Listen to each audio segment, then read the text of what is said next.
يعني حقي وحقك. اللعيبه اللي زي ما الانديه العظيمه بتاعتنا في اوروبا بتبعت في معادل معين في الفيفا دي عشان يقول لك لا ده حقي ورسمي.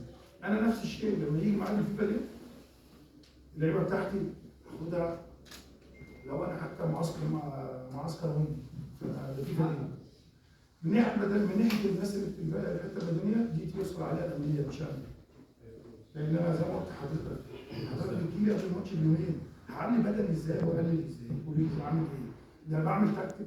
انا لو وقفت الفرقه بتيجي في الملعب هتعبهم وبعمل محاضرات في المعسكر في الفندق فما بين هنا وما بين هنا وبحفظ واجيب مجاميع واجيب البوزيشن بتاع فلان واجيب نص الملعب.